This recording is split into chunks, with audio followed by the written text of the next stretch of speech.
The northern mountains into the metro area. We have flood advisories in effect. These stretch all the way down into the southwest. We also have flash flood watches in the light green areas as well. Now, the eastern third of the state not under any of these watches, but boy, watch what's going on in the metro. We're seeing explosive storms starting to jump up in western portions of Bernalillo County. So for those of you who saw the first little round of showers and said, it's not that much, big deal, watch what's happening now over the metro. We're starting to see more showers expand, and there's more to our north. So I do think we're looking at a prolonged time here of scattered to numerous storms during the overnight hours as these slide down to the south. Now, right now, most of the action is favoring the west side, which I think is likely to continue here over the next hour or so. But we're also going to see shots at storms on the east side, and that is going to start to set in here as these storms slide down through Bernalillo and down into the metro. One thing to watch for, Algodones looking at the possibility of more flooding rains, because look at these lines of storms that are just sort of inching their way to the south.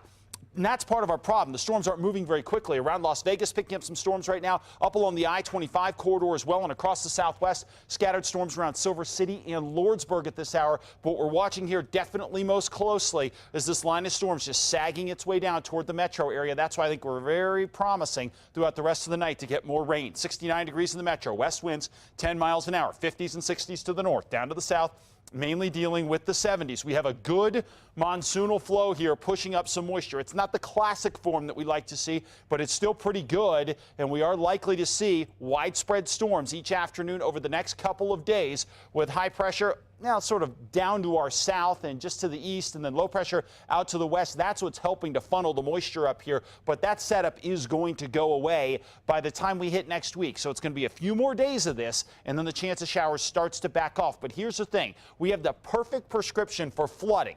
Why is that? Well, number one, earlier in the week, we were pushing in those cold fronts, which helped to juice up the atmosphere with moisture. Now we have the monsoonal flow, which is helping as well. Number two, we have a series of weather disturbances, some sagging down from the north, some skipping down across from the south. But either way, what they're doing is helping to draw air up in the atmosphere and intensify the rain showers across the area. Number three, the winds that push the storms along are pretty weak, so the storms don't move very quickly. They tend to dump a lot of rain in one area. These three factors are the main reasons we've got so many flooding issues across the area.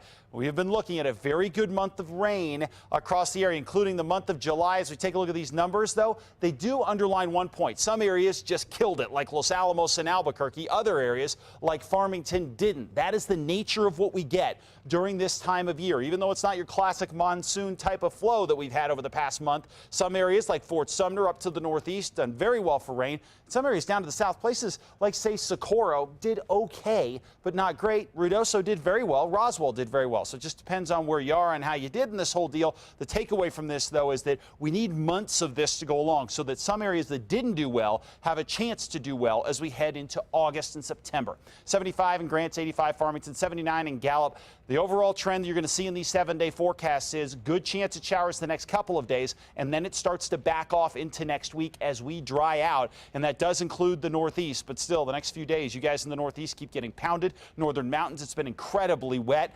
Again, New Mexico 75 in the northern mountains shut down because of flooding. 73 Cedar Crest tomorrow, 76 Edgewood, rather good chance at showers. Metro, good shot at showers as well tomorrow afternoon. And by the way, if you're downtown, you're likely hearing the rain crank up once again, and that chance continues over the next few days. If you want to follow us on Twitter, we're talking about it all night at KRQE Mark. All right, thanks so much, Mark.